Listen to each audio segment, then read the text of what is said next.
bienvenue pour cette session d'analyse vidéo qui met en scène des joueurs d'exception. Le japonais Kento Momota et l'indonésien Anthony Sinisuka Ginting, actuellement numéro 1 et numéro 6 mondiaux. Le but de cette observation est dans un premier temps d'analyser les déplacements de Momota dans la zone avant. Et dans un second temps, quelles sont les situations qui l'obligent à s'y déplacer. Pour réaliser correctement cette analyse, nous allons découper la zone avant en deux parties. La zone courte, située à un pied de la ligne de service, et la zone très courte, de cette limite jusqu'au filet. La vidéo dure 5 minutes, prenez le temps de la regarder tranquillement jusqu'au bout. Je donne quelques conclusions à la fin de la vidéo, et n'hésitez pas à laisser un commentaire ou à me contacter si vous voulez échanger avec moi sur le sujet. Bon visionnage! Ginting simply worked like a maniac on this far side. I mean, he didn't get as far as in the Asian Games, obviously, because he lost to his opponent of today, but I don't think there's a lot of players that are 100% pure after two big events, the World Championships and Asian Games. Yeah, also the mental thing. I mean, has he really had time to enjoy that he became the world champion? yeah, exactly.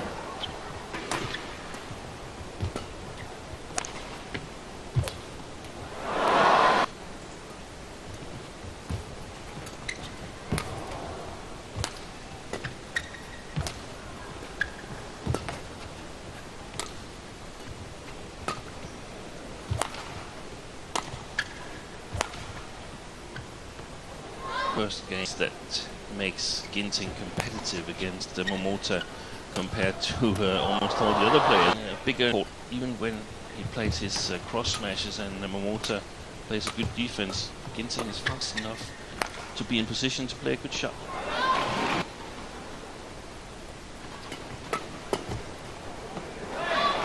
Maybe over the next few years, reminiscent of the Lin Dan Lee Chong Wei rivalry.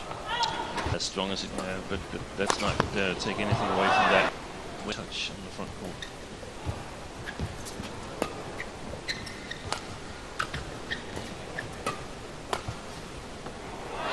Now for Anthony Ginting.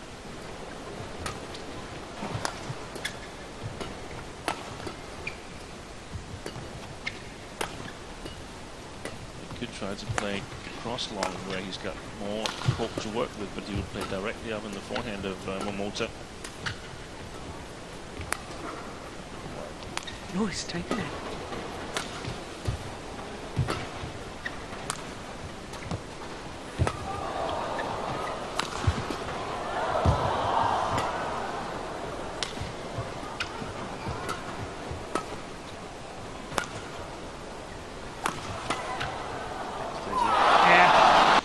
Tournament here will help give Ginting confidence that he is actually a top player.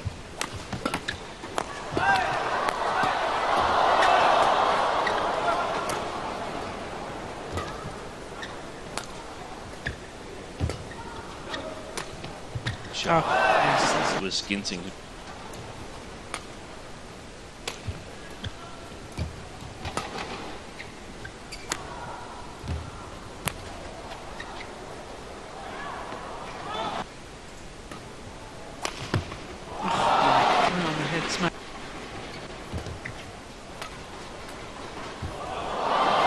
but it takes accuracy. We've seen that also in the first game, that when Ginting gets into play, gets Momota to take the last half step, then it's difficult looking forward.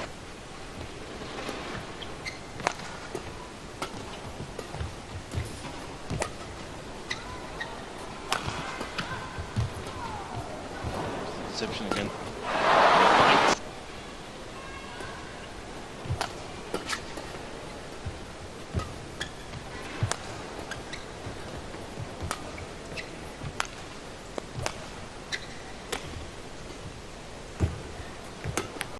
C'est easy, n'est-ce pas? J'ai noté toutes les frappes qui ont obligé Momota à se déplacer dans la zone avant. Pour la zone courte, on retrouve des services et retours de service, ainsi que des contre-amortis neutres et surtout des feintés.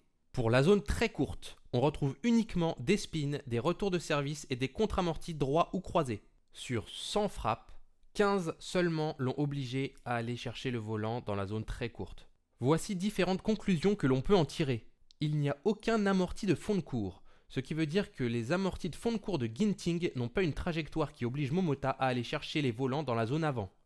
Ou alors, Momota ne prend pas le risque d'aller intercepter les amortis de fond de cours de Ginting en se déplaçant dans la zone avant. Les contre-amortis feintés sont plus durs à réaliser que les contre-amortis classiques. Du coup, le risque à prendre pour les réaliser doivent être mesurés pour éviter les fautes directes. Ils sont donc souvent moins précis, mais permettent malgré tout de générer un meilleur cafouillage dans la prise d'info de l'adversaire. Il y a donc une vraie réflexion à avoir sur le type et les trajectoires des amortis de fond de cours que vous réalisez. De même que pour les contre-amortis. Et si vous vous dites « Ouais, mais il a des grandes jambes et moi j'en ai des petites », pour info, Kento Momota fait 1m75 pour 70 kg et il est gaucher. J'espère que vous avez aimé cette vidéo et cette analyse. Sur ce, bonne journée!